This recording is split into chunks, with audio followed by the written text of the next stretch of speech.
Welcome to episode 61 of MMO Weekly, presented as always by Chitty's Cheesesteaks. I'm your host, Sal Manzo, along with my co-host and MMO executive editor, Mike Mayer. And we're joined by a special guest today, covers the Mets for The Athletic, Will Sammon. Will, thank you so much for taking some time with us tonight, man. We appreciate it.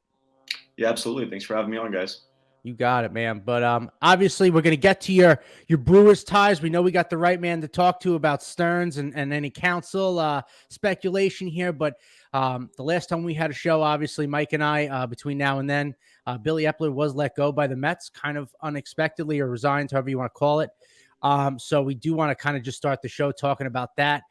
Just kind of like get your initial reactions and thoughts to it. I like I said, it was a bit of a surprise to us. We thought with what he did at the deadline and relationship with Stearns, he'd have kind of a role here moving forward. But obviously, giving Stearns a real clean slate. So just want to get your kind of initial reactions to that news happening the other day. Yeah, so my initial reaction is pretty much the same reaction that I have now, which is I really want to learn more. I really want to learn more before I dive into it with any sort of opinion, because there's just not a whole lot out there that to me makes a whole lot of sense, right? Because we're talking about a guy who, like you alluded to, by all accounts, expected to be here. And I expected him to be here. It sounded like David Stearns expected him to be here. Ditto for Steve Cohen. And he is not. He resigned. And we later learned that day that there was an investigation that has been launched, but we don't know the details of that. Like, the specifics are lacking. The New York Post reported that it has something to do with IL placement. That's something that's been pretty rampant throughout MLB. When you talk to really anybody in baseball, it's kind of a surprise that somebody would step down because of phantom IL usage, if that's the case.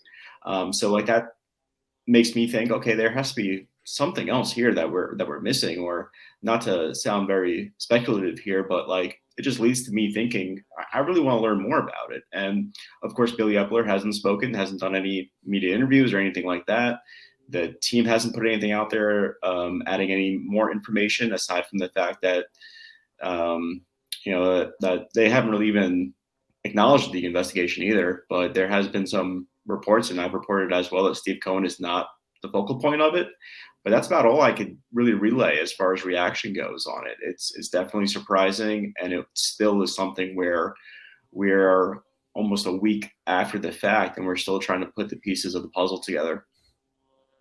Yeah, like Will said, I think it's surprising, and you do want to find out more, because the Major League Baseball has done a couple of these investigations, and really it's done without fanfare. Like, it's not even put out to the public, really.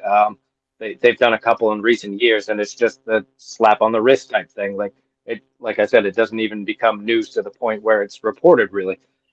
So there's you have to assume that there's something else. I know the New York Times article mentioned that they believed it was something else too. Of course, we don't. That's super vague, and we don't know what. And like Will said, at this point, we can just speculate, because it's been a week and we haven't heard anything from either side. We haven't really heard anything from Major League Baseball either, beyond the fact that they're simply investigating Billy Epler and the Mets, and all we've had attached is the phantom IL stuff.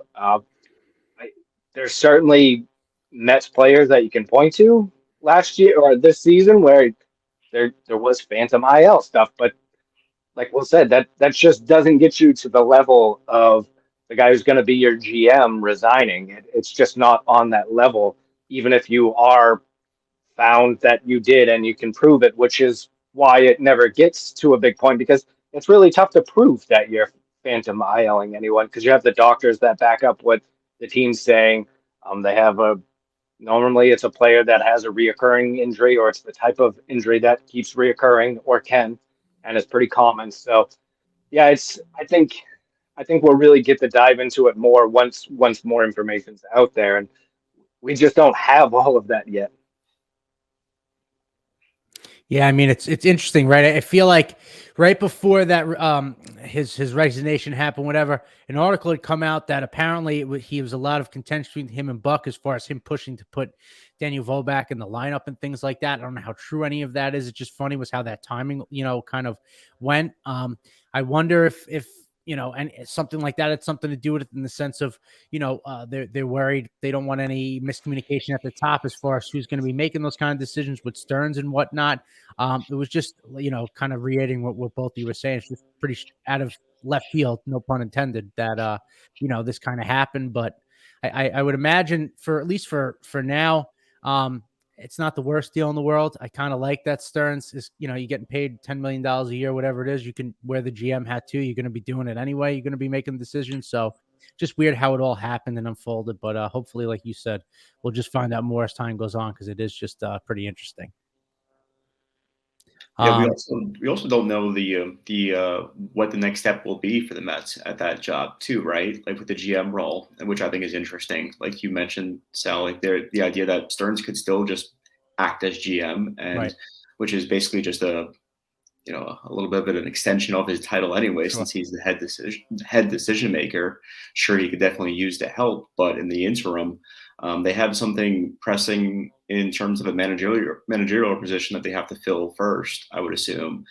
So I wouldn't be surprised if they went a longer period of time without a GM, and I don't think it would be necessarily like that bad of a thing if that were to occur. That I'm sure that David Stearns will hire some competent, assistant general managers Sure. or whoever you want to put it from various organizations, perhaps, to fill out that front office. But yeah, definitely interesting, and to the point that Mike was making also about just how the weirdness of it also, I think, extends to where even the investigation started, because when you look at the IL situation, it's like not even in like a player or an agent's like interest really to report that kind of thing, because they're getting paid and they're getting service time regardless. So the whole thing is just a head scratcher. So yeah, it's definitely something that we're going to be monitoring, but I don't know how likely it is to get information before it gets resolved. Yeah, and like Will, both of you guys said, this is kind of Stearns is in a position where we're just using words and titles, right? Because he's the head decision maker, baseball decision maker. He doesn't have to name a GM. There's plenty of teams that just have that head decision maker. And certainly for this offseason, if he decides to focus on the manager, like Will said, re-upping Pete Alonso, there's plenty of movement in the player department that he's going to have to do, and he has to hire heads of player development and a couple of different areas that when the house was cleaned earlier. So yeah, he's going to have plenty on his table, and I wouldn't be shocked to see like the Mets just Stearns just hire a couple of assistant GMs or special assistants, player personnel, that type of stuff, and not necessarily name a GM this year. I know we're still going to talk about names that are connected, like James Click and Matt Clintock, and there'll be other names. They're certainly going to talk to people, and it'll be about if guys want to come over, because Click just changed his organization. He just started that new job with the Blue Jays, so maybe it's not something where he's ready to move right away. So yeah, I think if Stearns decides that he's going to be the head guy and he's going to assume the GM role too, I don't think that would be all that surprising. Yeah, I mean, I think that's a good segue talking about Stearns here. Will, obviously you covered the Brewers before, your time here covering with the Mets. So, probably Stearns and Craig Counsell, as well as anybody. But, on the Stearns front, I was just kind of wondering if there was anything that stuck out to you in particular while he was running things for the Brewers that helped him like build a consistent, winner there in Milwaukee. Was there anything in particular that stuck out to you, either at the developmental level or just, anything that they were doing in particular that helped in his time there in Milwaukee be basically a perennial playoff contender? A few things come to mind. First, I think of a conversation that I had with David Stearns a couple of years ago when this was 2021. The Brewers were putting the finishing touches off like a great season. This was like late in the season.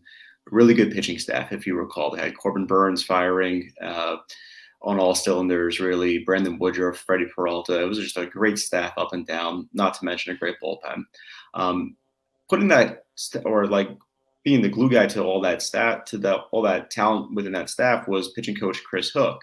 And so I was curious about like, okay, this guy had been in the organization before David Stearns' arrival. So I was always wondering like how he kind of stuck around and like what made David Stearns want to say like, okay, like we're going to keep this guy.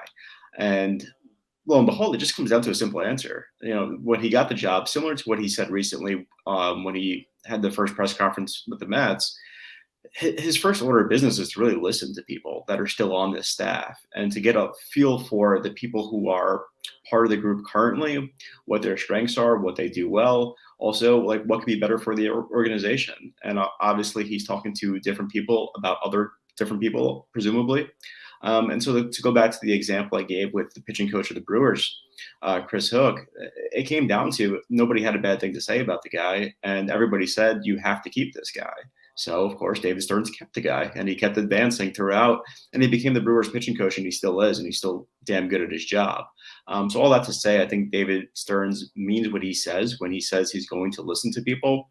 And also just going down the list of what made him special at that job, I think he did a really good job of putting people in position to understand their own players, understand their own player personnel. And a lot of that comes down to coaching, right? Like at the minor league level, putting faith into those guys and actually like listening to who your minor league coaches are and giving them the responsibility to get to know these players and get to know what their strengths and weaknesses are, so that when it comes to a transaction or when it comes to even a conversation about a transaction, you're in better position to know who these players can be in the future, so that you are better armed to make a good decision with it. And you can say the same about moving guys up, promoting them to the major leagues. And I think both of those examples really connect to the Mets, because we've seen them, I don't want to say misfire on their own sort of players, but under Billy Epler. But, for Francisco Alvarez, for instance, all we heard were reports about how he was a little bit underdeveloped defensively. Turned out he was very good defensively. And I don't know how much of that is just posturing from the Mets side of like, hey, we don't want the word out to know how good this guy is. Maybe that's the case. We don't know. But it just is a good example of just knowing who your players are. And I think also David Stearns prioritized pitching, and he leveraged that with a pitching lab in Milwaukee. And of course, the Mets now have a pitching lab of their own.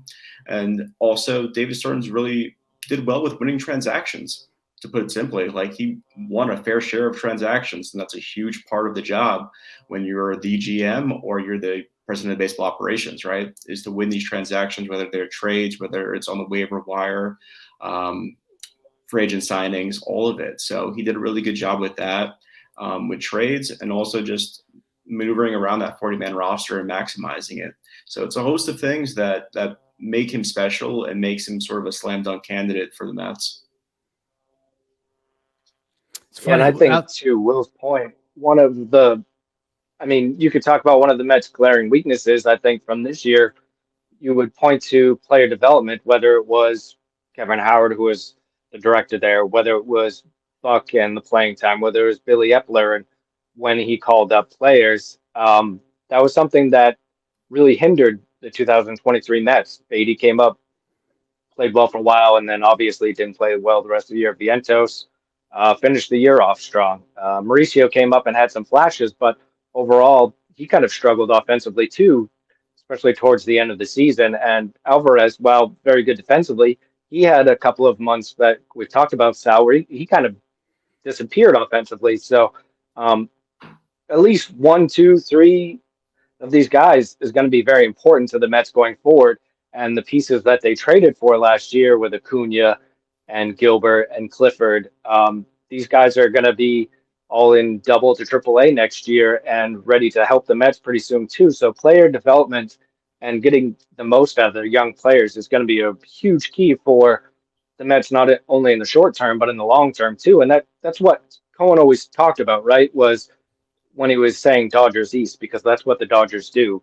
Is, yeah, sure, they spend their fair share of money, but they also look at their pitching staff right now and the youngsters that they have fronting a pitching staff that won a ton of games this year. So, I think that's a really good spot for Stearns to focus. And I know that's one thing we'll certainly talk about, and one of the hirings that will be certainly looked at as very important for Stearns. Yeah, and it's with everything you're saying, it's funny, right? I think Stearns addressed it during his press conference, when he got introduced, as far as that people think that there's some formula after Moneyball came out, that there's this one winning formula, and there's not. The formula is kind of exactly what you're saying. trusting the people within your organization to be able to do their jobs and maximize the value of their players, picking an emphasis on a strong point, which obviously seems to be pitching for Stearns. And that's great that he's bringing that kind of pitching lab to New York. And then also, like you said, just being able to evaluate talent and being able to, make good acquisitions and things like that. So, it'll be interesting how quickly Stearns can kind of put his claws in everything and how you see the effects of it.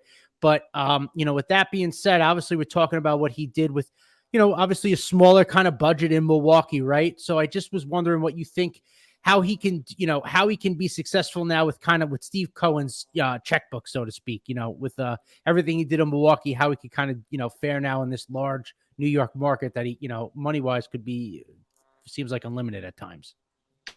Yeah, it's a stark difference, right? And I kind of felt that immediately when I started covering the Mets as opposed to the Brewers. I was like, oh, whoa, these guys make a lot of money here. It's something where, like, look, if you could win the way that they won in Milwaukee, you should be able to take your process and do well here. Because people say when they list the Brewers' accomplishments under David Stearns, they point to the amount of playoff appearances that club made, but they fail to point out the fact that that club made like 4 appearances in the playoffs before Stearns' arrival in total, Sure. like over like 40 years. So it's like, this was the best the Brewers have ever been. Like, this was like the golden age for them. It's incredible. And he did it with a smaller budget, like you're saying, obviously. And so, like, some trades that he had to make that, frankly, like, didn't really work out and at the time that may be looking better. For instance, the Josh Hader trade, I wasn't there for that, but that's a deal that he's probably not going to have to make here, right? Where it's definitely like money driven. The guy was, I believe, either in his final year of arbitration or because he's going to be a free agent this year. So it was, heading into his final year of arbitration. So it was at the point where they really had to make that trade if you're the Milwaukee Brewers, and they probably should have made it beforehand. And it was also a deal where he's a 1-inning closer, and that didn't really fly for the Brewers because they try to leverage everybody in multiple roles and make everybody available, and it just really wasn't working out. So from a baseball standpoint, it made some sense as well. But all that to say, like, there are certain moves that he had to make there that he won't really have to make here. And really, the thing that I keep going to is the fact that he's a really good evaluator of players and talent, but also just has a good feel for when to make moves. The Hader trade notwithstanding, I wasn't there to cover it and never had a conversation with him about it. But before that, I just had a lot of respect for just his ability to just know the exact time to make a trade. And the example that comes to mind when I say that is the Willy Adames trade that the Brewers made with the Rays, which occurred in like the middle of May, which is unheard of for a trade to happen of that magnitude, where you're trading major league players that matter that early in the season. So he has a way of being a really good talent evaluator and knowing when to strike, and that's going to carry over. And then look, these lessons that he learned from knowing how to work with the budget and knowing how to maximize your money. Yes, the money is far greater here, but Steve Cohen is not in the business of losing money for long, right? Like, at some point you think that he's not going to continue to spend at this rate. Now, everything that we've seen so far, there's nothing there that shows that it's going to stop tomorrow or this season. But, at some point you got to say to yourself, look, you have to win and you have to be a consistent winner. So I think that his process, he'll take that here from his days in Milwaukee, from his days in Houston even, and it should work. He's very good at what he does.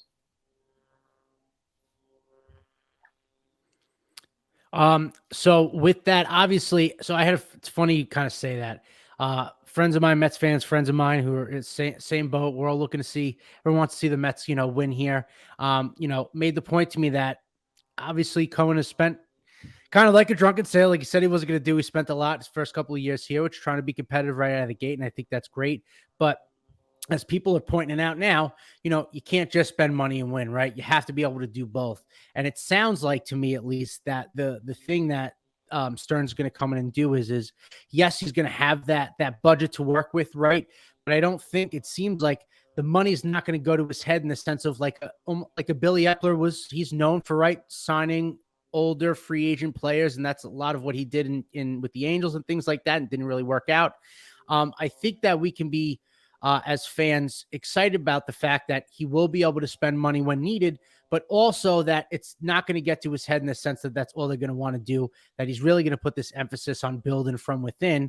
And hopefully, you build players that perform well, that are homegrown, and eventually you pay them, right? So it seems like he's going to be, or at least was in Milwaukee, and is going to be here, someone that will be able to be that middleman, so to speak, that yes, we're going to spend when we have to, that the brakes won't be on there, but also understanding, like you're saying, building from within to be a consistently winning organization. So I think that's something that fans should be excited about, at least.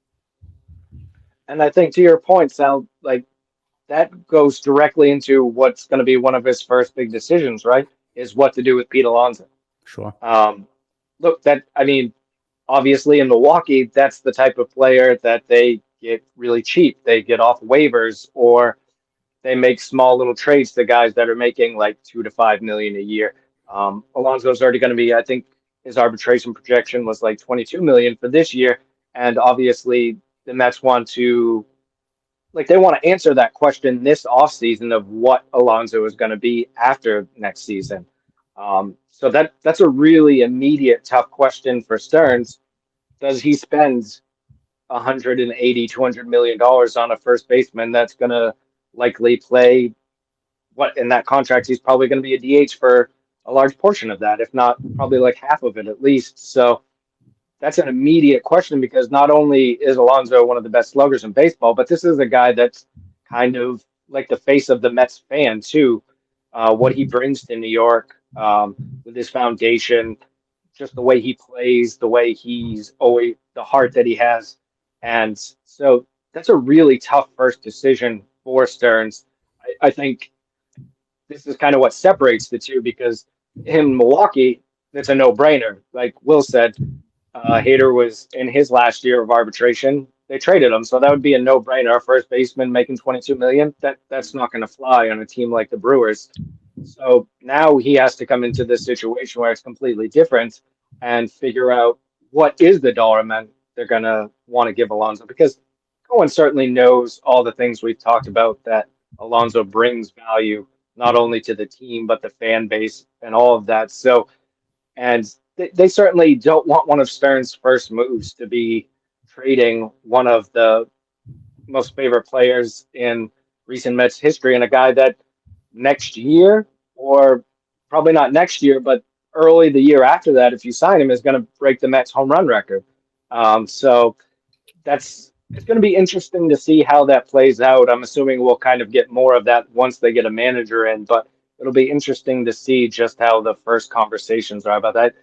We know Stearns said already that he sees Alonso being the first baseman on opening day, but there's still that contract of what is that contract going to be when he plays? Is it going to be a pending free agent, or is he going to have a long-term deal where he's going to finish his career with the Mets?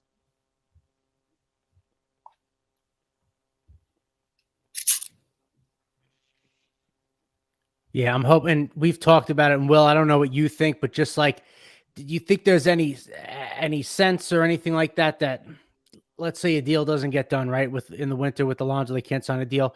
Do you think that there's a scenario where he would trade him away if they got blown away by a deal, or does he know that probably the first thing he wants to do as, running the Mets is not trade away their, elite power hitting first baseman? Yeah, it's a fascinating topic around the Mets, right? Because I feel like when you look at Pete Alonso, there's not a whole lot out there that suggests that he should fall off or really not produce at this high level that he's had from a power standpoint for at least the next couple of years. But the question becomes, okay, well, how long is that contract going to be? Because it's not going to be a 2-year deal or a 3-year deal, right? It's if he's going to do this with the Mets or anywhere else. And he just aligned himself with Scott Boras, who has a history of taking clients to free agency. Not necessarily the worst thing, of course, because we just saw last year where the Mets were still able to re-sign Brendan Nimmo, although he went to free agency with Scott Boras. It's hard for me from just speculating here, it's hard for me to see them move past Pete Alonso and still say to themselves, like, hey, we're going to look to win here in 2024. It doesn't really compute well, because every team would want a Pete Alonso. You put him on the trade market, everybody's calling. It's really hard to find, especially from the right side, like that kind of power source that it's going to be 40 plus home runs. It's consistent every single season. So it's hard. It's hard for me to see it. Like Mike was saying about the first base position with the Milwaukee Brewers, great call to kind of tie that together with what I was saying earlier. And not for nothing, but the Brewers really haven't had like that first baseman since Prince Fielder, which is going on now a long time, where they've had that revolving door year after year of, okay, who's going to play first base for us this year, kind of thing. And part of that was because you could find some other sources of power, but they don't sustain, they don't last. It's 1 year they're going to hit 40, next they're playing somewhere overseas, perhaps. It's crazy. So yeah, it's just hard for me to see it. Yeah. And, especially like me and Mike have talked about, there's nobody waiting in the wings, whether it's a prospect or anything that the Mets have that they think could replace that production. And I'll say it to them blue in the face, you trade a play like that away, you're going to feel them in your lineup for a long time. So get a deal done in the winter, or don't, and let him play out his walk year. Kind of like the Yankees did with Aaron Judge. You fight it out in free agency. You don't want to let a guy like that walk away over pennies. So I think Stearns is smart enough to know how to start his Mets tenure here. But transitioning off of that to the Mets need a manager. The manager of Milwaukee just lost in the playoffs. He played or managed under David Stearns. So I'm just wondering, obviously, the rumors have been flying with that. Do you think Craig Counsell is a good fit for the Mets? And if you do, if you could just give us a few reasons why you think he would, be a good fit here to manage the club. Yeah, Craig Counsell would be a great fit for any club in Major League Baseball. I think that highly of his ability as a manager. I've said this before, and I've thought this for a long time, that I had covered college football before covering Major League Baseball. Mm-hmm. And so my first seasons with baseball was, of course, covering the Milwaukee Brewers. Sure. And I've always thought to myself, like, I consider myself pretty fortunate that I was able to cover David Stearns and Craig Counsell, because I felt like I got an up-close view on what the job is supposed to look like when it's going well. Because now I can judge that when things are not going so hot. And yeah, Craig Counsell, he does a lot of things really well. And I think one thing that stands out is his ability to really relate to players. He's somebody that really draws from his experiences. I think of him as like the Forrest Gump of Major League Baseball, where like you see his picture everywhere, even though he's not like the best player, right? Like you see him with the Marlins in 1997, you see him with the Diamondbacks and when they won the World Series, you see this guy all over like the history pages somehow, because he's been around and he's seen a lot of things. He's had a few different roles. He's been around a bunch of different players, personalities. He's managed them well. He's been a teammate of them, understands it. So he's really good at just drawing from his own experiences. And when it comes to like relaying bad news, a demotion or a change of position that the player doesn't want, all that stuff, really impressed with the way he communicates. And also he was somebody that was pretty set to go into the front office after he retired. He was in the front office and he had to be talked into becoming the manager. So when we hear all this stuff about, oh, he's got to collaborate with the front office and all this buzzword stuff, well, this is a guy who kind of knows that drill very, very well.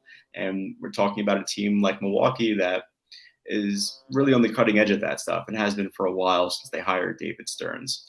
And so he knows about that stuff where he could do that thing of collaborating and trickling down the information to his players and to his staff of what the front office wants and what the team has agreed on, all that type of stuff. So yeah, I think he's good for a number of reasons when it comes to that stuff. And also just the in-game, the in-game management, the in-game strategy.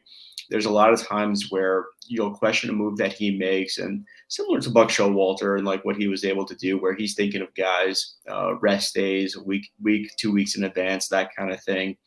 But there's always a reason, right? Like there's always a reason why there's a particular decision being made, and he's really good at explaining why. He's really good at explaining why somebody is doing well or poorly. And just even as it pertains to New York, man, he's pretty blunt with his assessments also, which I think would play well as a side note here. He's pretty to the point. He's pretty concise when it comes to this guy is struggling or this guy is playing well. it's not just a bunch of coach speak, and it's not just about shielding his guys. Like he'll be pretty blunt, and I always kind of respected that. And I think his players did too. And I think another reason why, Sal, that it's such a good fit is one of the things we talked about in the last couple of podcasts a lot is what's been lacking for the Mets is communication and continuity. And you get that, right? If Stearns just hires Counsell, who he's worked with for the last almost decade, you get two guys that have already worked together, that they already have that excellent line of communication. It gives the Mets what they've been missing. The countless number, I put a tweet about it the other day, the amount of GMs that the Mets have had since 2018, and then you talk about the number of managers that they've had since the same time period. The first step to winning is making sure that you have leadership and communication at a high level, and I think that's part of the reason why they hired Stearns. Will talked about that with his time in Milwaukee, and that's why you hire a guy like Counsell too. I think just he's just such a good fit for the Mets because of all those reasons. And Will talked about the in-game stuff. We talked about it last show about his ability to manage the pitching. I think they're certainly good at developing pitching in Milwaukee, but I think Counsell also makes the pitching staff look a little bit better too because of how he manages them and how he knows when to use those guys in certain spots and when not to use those guys, how they're rested and stuff like that. And it feels like Stearns was always a matter of time, it felt like, if the Mets were going to hire him. And that's kind of the sense you get with Stearns. I know Matt Arnold said that they weren't going to put a timetable on it and they'd love to have him back. But I think if he was going to go back to Milwaukee, that he would have a contract by now, right? To go to Milwaukee. That's just what it feels like. You don't see you don't see managers get to free agency very often and then just re-up with their teams. So there has to be something to that. It's certainly, I mean, he's been successful just like Stearns has in Milwaukee. They neither of them have won the ring in Milwaukee, but that's really tough to do when we've seen it in the playoffs just this year with the better teams going down. We've seen once you get into the playoffs now and how everything's formatted that it's get into the playoffs and see what happens.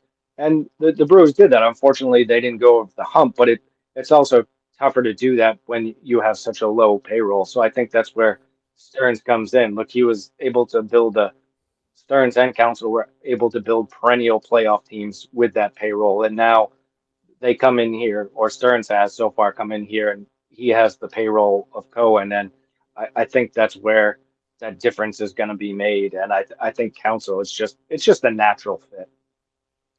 Yeah, it's a great fit. For me, it's a question of just how much he wants to move on, right? Because like you alluded to with David Stearns, it was almost like a foregone conclusion, right? For whenever he was going to be available, chances are it looked pretty good for the Mets. But with Counsell, like where I think it could be a little bit different is I don't know too many managers in baseball who would willingly like spend their winters in Wisconsin like Craig Counsell does, right? Like usually they go to spring training, like they'll spend time and they'll live in their second home in Arizona or Florida or something like that. But no, Craig's a Wisconsin guy, like through and through.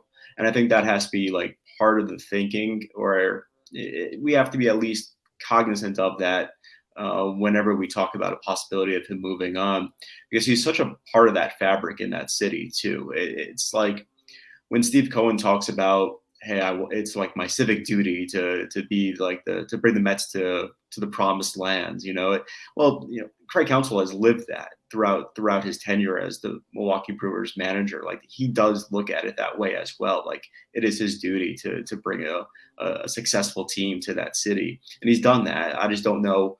I don't know if he wants to continue to do that, and how you measure that against perhaps a better chance at winning a World Series somewhere else, like the Mets.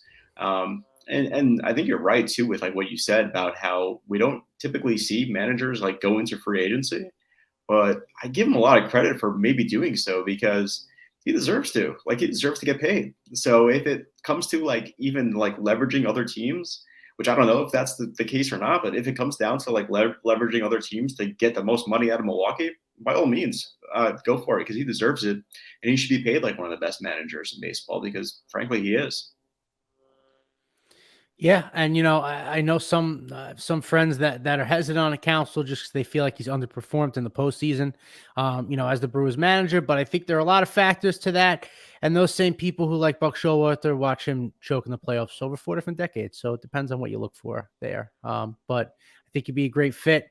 The continuity, younger voice. This team's going younger. It just kind of fits with the team there. I just think it would be great, and be interesting, like you said, to see a manager go into free agency and see how many teams are interested there. That should be pretty fun to see. But that's going to put a bow on everything for this week. Will, thank you so much for coming on the show. Obviously, we'll catch up with everyone next week as far as anything that comes up, any managerial search or anything like that. But until now and then, as always, everybody, let's go Mets.